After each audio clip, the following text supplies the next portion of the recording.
Praise lord.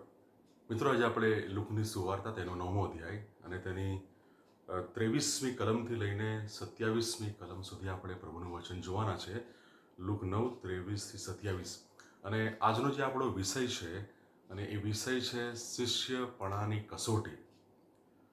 મિત્રો, આ જે વિષય છે શિષ્યપણાની કસોટી, પણ એમાં આગળ વધતા આપણે સૌથી પહેલા શિષ્ય એટલે શું, જો બાઇબલ તપાસીએ અને મુખ્યત્વે સુવાર્તાઓ તપાસીએ, નવો કરાર તપાસીએ, જે પોતાનો વધસ્તંભ ઉચકીને પ્રભુની પાછળ ચાલે છે, જે પ્રભુની આજ્ઞાઓ પાળે છે, તે પ્રમાણે જીવન જીવે છે અને જે પોતાનું જીવન ઈશ્વરને સોંપે છે અને પોતાના જીવન દ્વારા ઈશ્વર મહિમા કરે છે, એ શિષ્ય છે, એ પ્રભુને યોગ્ય છે. પણ મિત્રો, શિષ્યપણાની કસોટી એ કેવી રીતે એ કસોટી આપણે પાર કરી શકીએ અથવા કેવી રીતે આપણી કસોટી થઈ શકે, એના વિશે આજે આપણે જોવા માંગીએ છીએ. મિત્રો, શિષ્ય બનીએ છીએ, પણ એ શિષ્યપણાની કસોટીમાંથી પણ આપણે પસાર થવું પડે છે. જગતમાં સંકટ છે, મુશ્કેલીઓ છે, પણ એ બધામાં થઈને આપણે પસાર થવું પડે છે.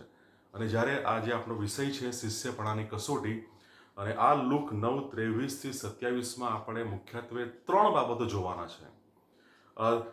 કેવી રીતે આપણું જીવન એ શિષ્યપણાને અનુરૂપ છે, કેવી રીતે આપણું જીવન એ શિષ્યપણાની કસોટીને માટે એમાંથી પસાર થઈને એ જાણે કે એ ખરો અને સાચો શિષ્ય બની શકે છે. એના માટે મુખ્ય 3 બાબતો આજે આપણે જોવા માંગીએ છીએ. લુક 9:23-27 આપણે જોવા માંગીએ છીએ.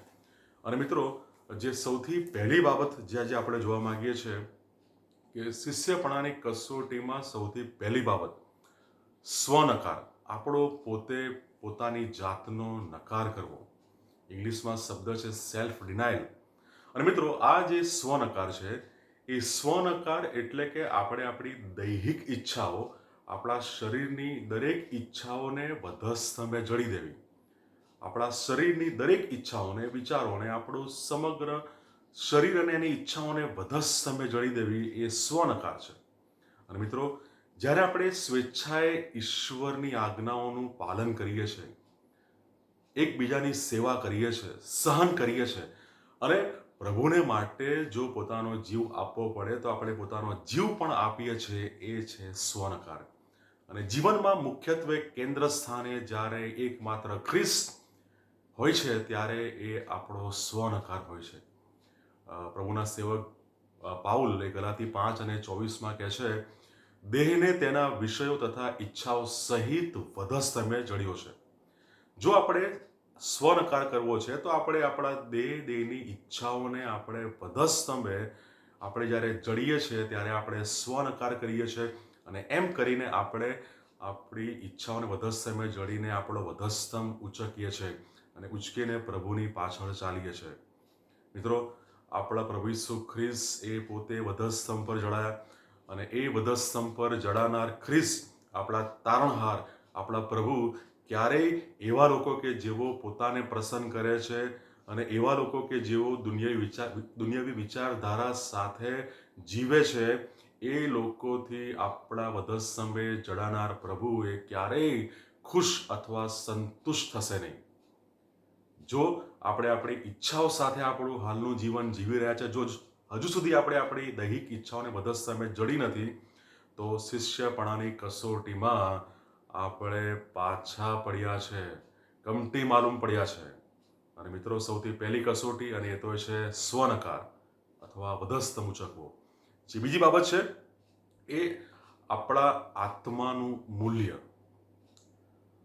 જ્યારે આપણે લુક 9 આપણે જોઈએ છે ત્યારે ત્યાં કલમ નોંધે છે, કેમ કે જે કોઈ પોતાનો જીવ બચાવવા ચાહે તે તેને ખોશે, પણ જે કોઈ મારા લીધે પોતાનો જીવ ખોશે તે તેને બચાવશે.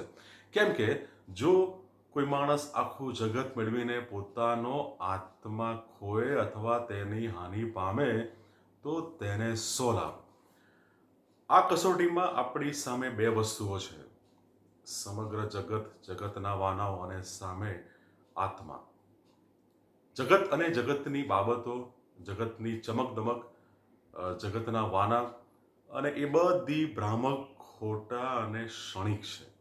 એ બધી બાબતો ખોટી, ક્ષણિક અને બહુ થોડા સમય પૂરતી છે, ભ્રામક છે.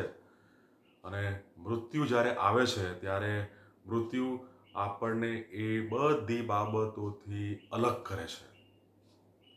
તમામ બાબતોની ખોટ, નુકસાન એ સહન કરી શકીએ છે, સહન કરી શકાય છે, કંઈક અંશે એ યોગ્ય છે, પણ આત્માની ખોટ, આત્મા નાશ પામવો, આત્માનું નુકસાન એ કોઈ પણ સંજોગોમાં ચલાવી શકાય નહીં. એને કોઈ પણ સંજોગોમાં આપણે ફરી એને રિસ્ટોર કરી શકીએ નહીં. જો માણસ આખું જગત મેળવીને પોતાનો આત્મા ખોએ તો એને સો લાભ, અને જો આપણે આપણો આત્મા ગુમાવીએ છીએ તો આપણે પ્રભુ ઈસુ ખ્રિસ્ત અને એની સાથે સ્વર્ગ અને અનંતકાળિક વાનાઈ બધું આપણે ગુમાવી દઈએ છીએ.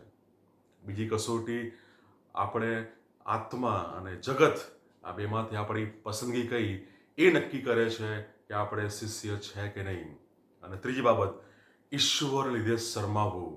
અને મિત્રો, જ્યારે આપણે પ્રભુ ઈસુ ખ્રિસ્તની સુવાર્તા, એમના સિદ્ધાંતો જગતની સામે આપણે રજૂ કરતા અટકીએ છીએ અથવા શરમાઈએ છીએ, અથવા એ પ્રભુના શિક્ષણ પ્રમાણે આપણે જીવન જીવતા આપણે અટકીએ છીએ, શરમાઈએ છીએ, આપણે શોભ અનુભવીએ છીએ, ત્યારે એમ કરીને આપણે જગત અને જગતની બાબતોને પ્રેમ કરીએ છીએ, ખ્રિસ્તને આપણે નકારીએ છીએ અને માણસથી ડરીને, માણસના ડરને આપણે આપણા ઉપર હાવી થવા દઈએ છીએ.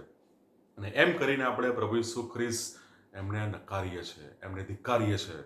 અને મિત્રો, એમ કરીને આપણે ફક્ત માણસોને પ્રસન્ન કરીએ છીએ. આપણા જીવન દ્વારા, આપણી સેવાઓ દ્વારા આપણે માણસોને પસંદ કરીએ છીએ, પણ ખ્રિસ્ત અને ઈશ્વરને આપણે ધિક્કારીએ છીએ, નકારીએ છીએ. અને એમ કરીને આપણે સીધી રીતે અવિશ્વાસી બની જઈએ છીએ. અને મિત્રો, રોમનોને પત્ર 1 16મી કલમ નોંધે છે, સુવાર્તા વિશે મને શરમ લાગતી નથી, કારણ કે તે દરેક વિશ્વાસ કરનારને તે ઈશ્વરનું પરાક્રમ છે. પ્રેરિત પાઉલ કહે છે, મને સુવાર્તા આપતા અને સુવાર્તા પ્રમાણે જીવતા મને જરા પણ શરમ લાગતી નથી. પણ મિત્રો, આપણી પોતાની જાતોને તપાસીએ. શું આ બાબતમાં આપણે હજુ પણ શરમાઈએ છીએ? શું આ બાબતમાં હજુ પણ આપણે શોભ અનુભવીએ છીએ? શું આ બાબતમાં હજુ પણ આપણે માણસોને ખુશ કરીએ છીએ? તો આપણે એમ કરવામાં ભૂલ કરીએ છીએ. શિષ્યપણાની કસોટીમાં આપણે ખરા ઉતરતા નથી.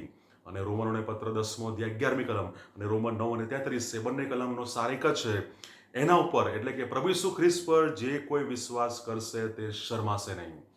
મિત્રો, શિષ્યપણાની કસોટીમાં મુખ્યત્વે 3 બાબતો છે: પોતાનો નકાર કરવો, જગત અને આત્મા વચ્ચેની પસંદગી, અને ત્રીજી બાબત, ઈશ્વરના લીધે શરમાવવું કે માણસોને પ્રસન્ન કરવા. આ બાબતોમાં આપણે પોતાની જાતની શિષ્યપણાની કસોટી કરી શકીએ છીએ. જો એમાં કોઈ કચાશ માલુમ પડે તો આજે પ્રાર્થના સાથે ઘૂંટણો પર જઈએ અને પ્રભુને વિનવીએ. પ્રભુ ચોક્કસ સહાય કરશે. આ વચન દ્વારા પ્રભુ આપ સર્વને, આપણને તેમની કૃપા આશીષ આપે. God bless you.